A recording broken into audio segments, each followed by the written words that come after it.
From the very beginning of Scripture, God reveals himself as a creator who builds real places for his people. Eden was not symbolic. It was a garden with rivers, trees, and paths. And when Jesus spoke about heaven, he used the same language of reality, substance, and place. In John 14, verse 2, he tells his disciples, "I go to prepare a place for you." In the ancient Jewish world, the word place did not mean an idea or a dream. It meant an actual dwelling, something a person could enter, experience, and call home. Understanding heaven begins with understanding God's character. He is not a God of illusions. He is the God who led his people through deserts, established covenants in real mountains, spoke through real prophets, and entered the world as a real human. Everything God does is grounded, embodied, and true. So when he speaks of heaven, he invites us to trust that it is just as real as the ground beneath our feet. The early followers of Jesus never doubted this. They spoke of heaven as confidently as one would speak of their homeland. For them, heaven was the continuation of God's story, a story that begins with creation, moves through redemption, and finds its fulfillment in a restored world where God and humanity are united again. The book of Revelation describes this with vivid detail. A city descending from God, with walls, gates, streets, rivers, and light that needs no sun because God himself is its radiance. This is not poetic exaggeration. It is the language of promise. Heaven is not an escape from reality. It is the completion of it. It is creation renewed, healed, and made whole. The prophets longed for this restoration. The psalmist sang about it. Jesus preached it as the central theme of his ministry, the coming of God's kingdom, both now and in the future. But heaven is also personal. For every believer, it is home, prepared intentionally, lovingly, and purposefully. In Jewish culture, when a groom prepared a place for his bride, he did not build something temporary or symbolic. He built something permanent, solid, lasting. Jesus uses this cultural image to make one truth impossible to misunderstand. Heaven is real because God prepared it with his own hands. As we explore this topic in the next parts, we will unfold the beauty, structure, and meaning of heaven. But before any description, we must begin with this foundation. Heaven exists. It is planned. It is promised. And it awaits God's people with open doors. If the foundation of heaven is the promise that it is a real place, then the heart of heaven is the truth that God himself dwells there in fullness. Throughout Scripture, the greatest hope of God's people was not merely to enter a beautiful land. It was to be in the presence of the one who created them, redeemed them, and walked with them through every generation. In heaven, this longing finally becomes reality. From the earliest pages of Scripture, God reveals himself as a God who desires to be near his people. He walked in the garden with Adam and Eve, spoke face to face with Moses as a man speaks with his friend, and filled the temple with his glory so strongly that the priests could not even stand to minister. All these moments were glimpses, brief windows into something far greater that awaited in eternity. Every encounter in the Bible, whether in a burning bush or a quiet whisper to Elijah, pointed toward the future day when God's presence would no longer be partial or distant, but complete. The prophets saw this future clearly.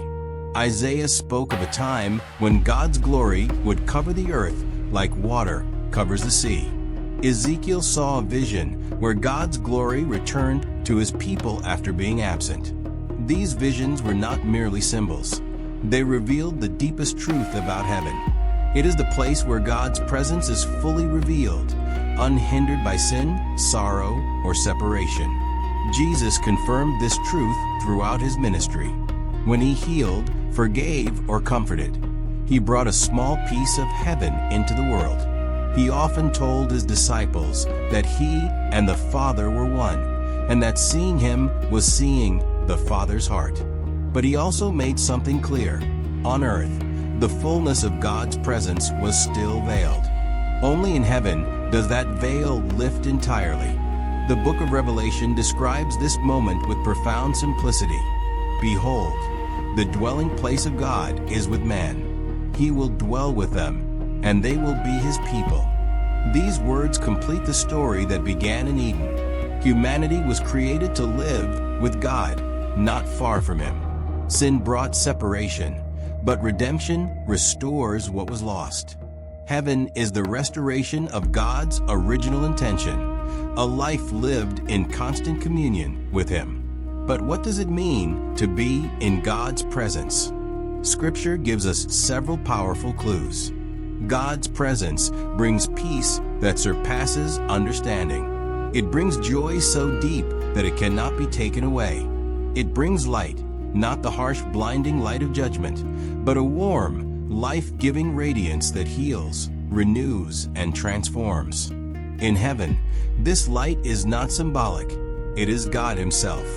Revelation says that there is no need for the sun, because God's glory illuminates everything. Heaven is not defined by golden streets or jeweled foundations. Those are descriptions of beauty, but not the essence. The essence of heaven is God with his people. His nearness is what makes heaven heaven. Every other blessing flows from this central truth. In this second part of our journey, we see that heaven is not just a destination. It is the fulfillment of our deepest spiritual desire, to truly know God and be known by him. In the next parts, we will explore what this restored world looks like, but its center will always remain the same: God's presence, shining with warmth, love, and everlasting peace. Morning arrived gently, spreading soft golden light across the desert ridge where Elijah and Miriam had rested overnight. The warmth of dawn seeped through their terracotta-colored cloaks, a comforting reminder that they were still safely within the Lord's guidance. The wind, calmer today, carried only a faint whisper, almost as if inviting them to continue. Their destination was the ancient path of echoes, a place spoken of in old scrolls as a turning point for those seeking deeper understanding of God's promise of renewal. As they descended from the ridge, the landscape shifted from rugged stone to smoother sand, painted with olive green shrubs that seemed to grow in deliberate patterns. Everything here had a purpose. Miriam noticed how the sun lit the sand in muted yellows, the same warm palette they had seen throughout this journey. "It feels like we are walking through a memory," she said softly. Elijah nodded.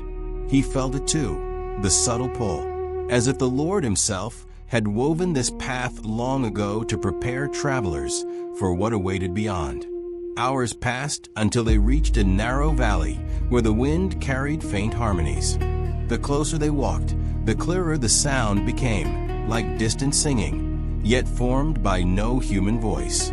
At the valley's center lay the river of shifting stones, known for its unusual patterns of movement. Smooth turquoise water flowed over stones that glided slowly beneath the surface, not chaotically, but with a gentle rhythm. It resembled a living mosaic. Miriam knelt to touch the water, watching her reflection bend with the moving currents. "Beautiful but unpredictable," she whispered. Crossing the river required focus and unity. Elijah extended his hand, and Miriam placed hers in his. Step after step, stone after stone, they moved together, adjusting their balance as the current shifted. At one moment, a stronger surge pressed against their feet, but instead of fear, they felt trust. Trust in God and trust in one another.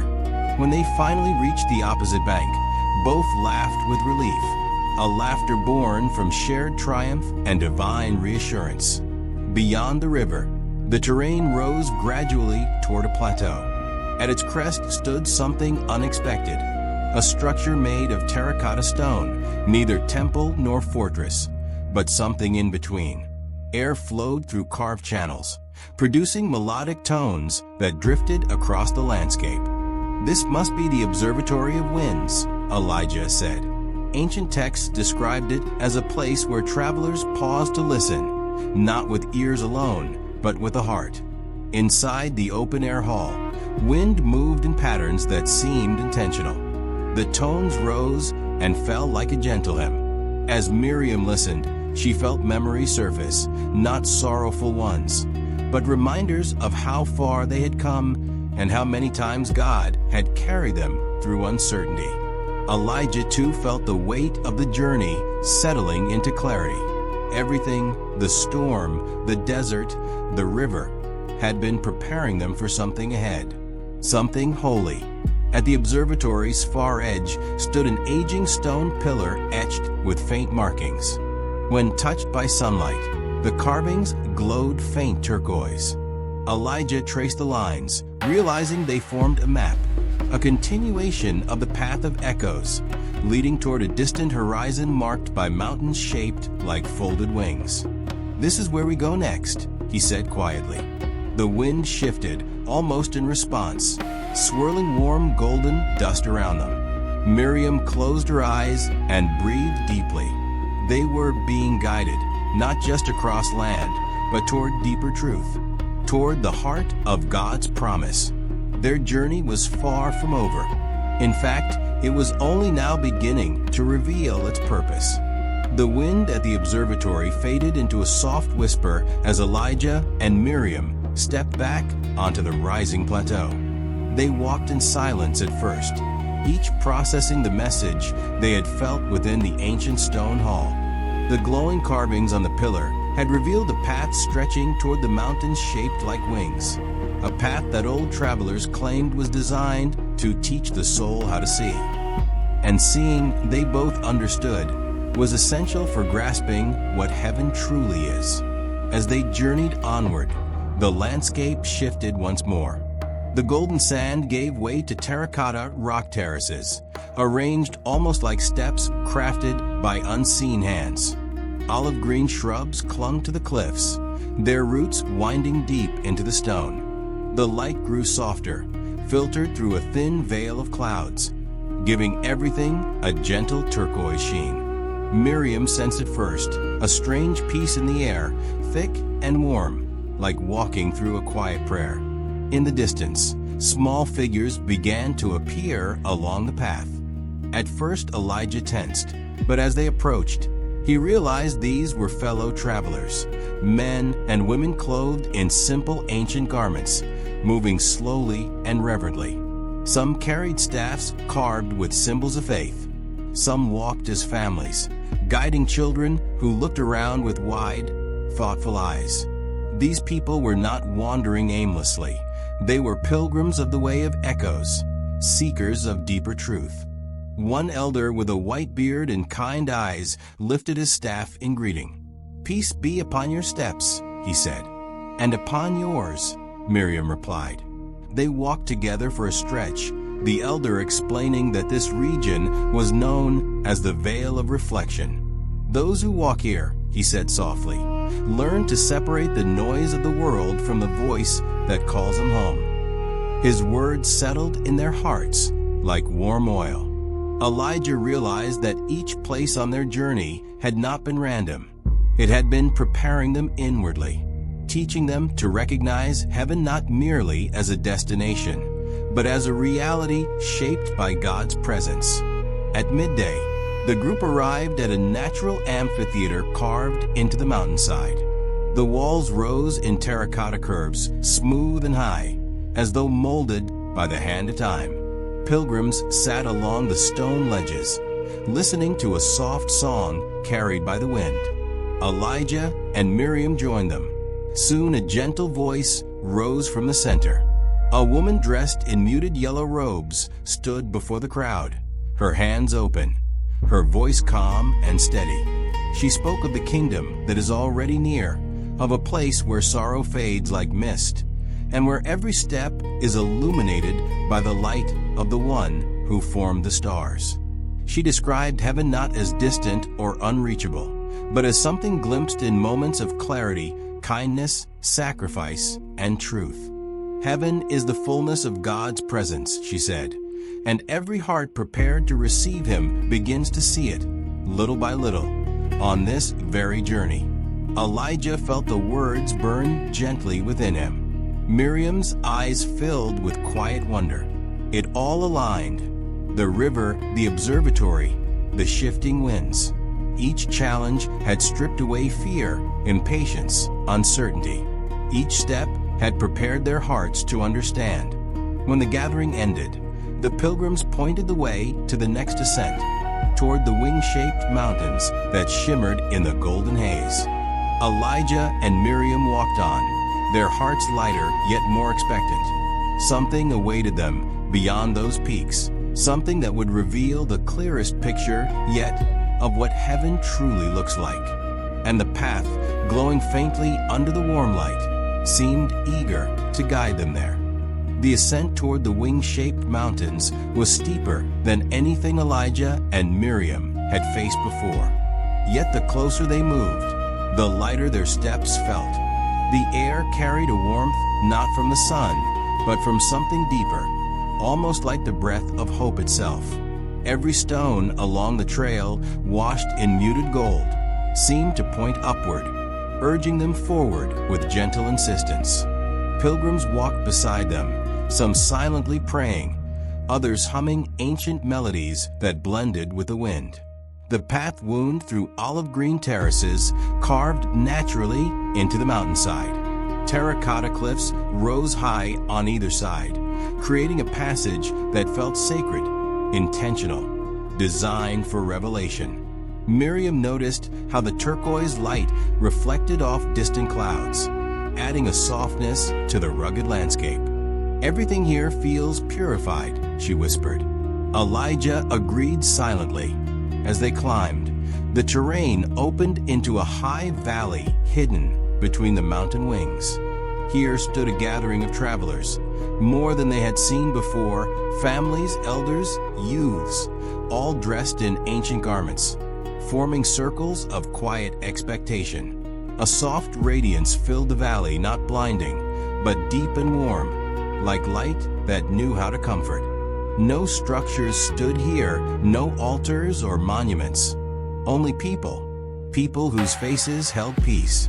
At the valley's center lay a gentle rise in the earth, shaped almost like a cradle. A man and woman, both aged yet strong, stood upon it, guiding the gathering. Their clothing bore soft terracotta tones, and their eyes reflected a depth Elijah had never witnessed before. They spoke not loudly, but with clarity that carried through the valley. "You have walked the path of echoes," the elder man said. "Every place along your journey revealed a shadow of what heaven truly is. Not the geography of heaven, no. Rather, the way heaven transforms the heart." Miriam felt the truth sink into her soul. Elijah's breath caught. The woman continued, her voice gentle as warm wine. "Heaven is where God's presence is unhindered, where every burden is lifted, every fear quieted, every wound mended. But heaven is also something a soul must learn to see. It begins here, on the journey, in the refining, in the listening." The pilgrims around them closed their eyes, absorbing the words. Elijah remembered the storm, the desert, the river, the wind songs. Every trial had stripped away something unnecessary and added something eternal. Then something extraordinary happened. Soft, warm light descended into the valley, layered, shimmering, like golden dust mixed with turquoise breath. Not a vision, not an apparition. Something real yet gentle. It surrounded the people, resting upon their shoulders, illuminating their garments, but not overwhelming them.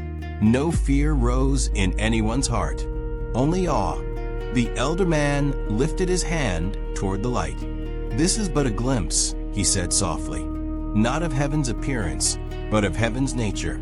Peace that has weight, joy that has shape, presence that fills and heals."